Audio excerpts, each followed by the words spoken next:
Hello everyone, my name is Elias and welcome to the video.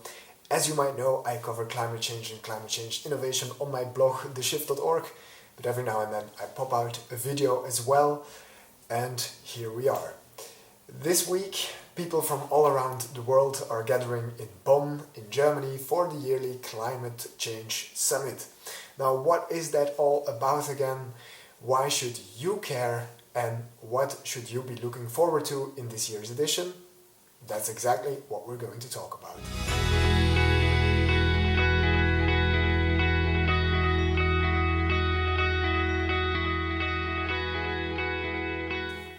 So let's first get the technicalities out of the way.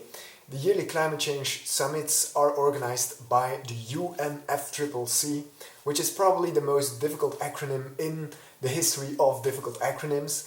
It's the United Nations Framework Convention on Climate Change. It's basically a body of the United Nations bringing together all nations, all countries, to talk about how we are going to tackle climate change on a global level.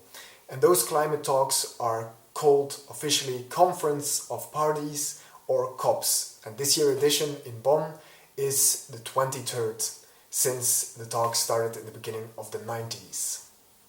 Now, I'm actually pretty sure that you already heard of COP, because COP21, which took place 2 years ago in Paris, became very famous because for the very first time in the history of mankind, basically all countries decided to act on climate change together and limit global warming to 2 degrees or, if possible, 1.5 degrees Celsius by the end of this century.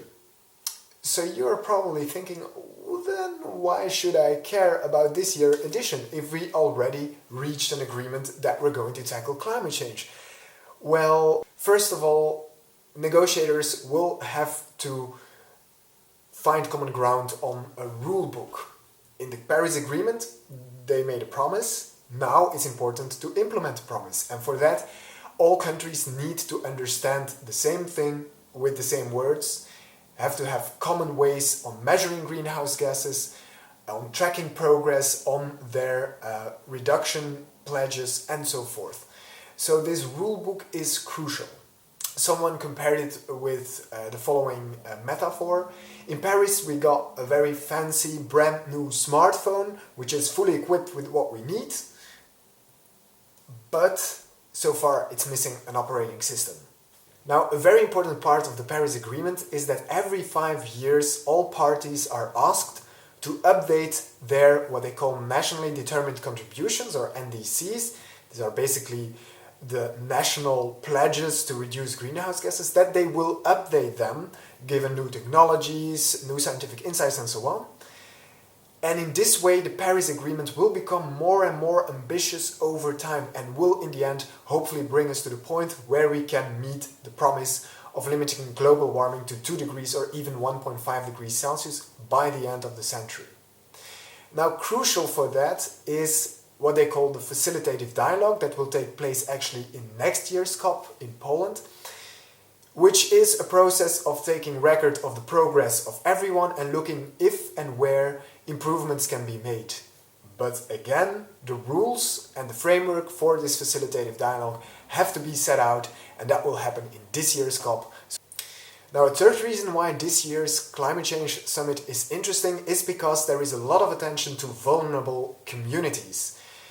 The fact is that vulnerable communities, especially in the Pacific, are going to be the one, or are actually already being the first ones to feel the consequences of global warming, of climate change, and at the same time they contributed the least to the problem.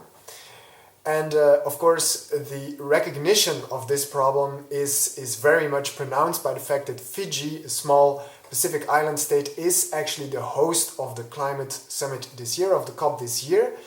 Although it is physically taking place in Bonn, because it would be logistically impossible for such a small island state, of course, to host a conference of this size. So I think I can conclude that this year's COP is going to be a bit a boring COP maybe.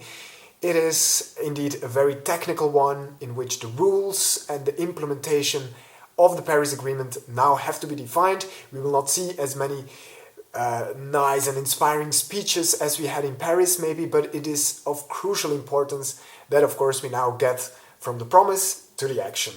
Okay, that's it for today's video. I hope you learned something from it. I hope you have now a better idea of what is happening in Bonn. If you want to learn more about climate change or climate change innovation, be sure to subscribe and also check out my blog www.theshift.org, also linked in the description below. Thanks a lot for watching. Be sure to also leave a comment if you like this video, or if you have a question, I will try to come back to you. And that being said, have a nice day, evening, night, wherever and whenever you're watching this video, and hope to see you in the next one.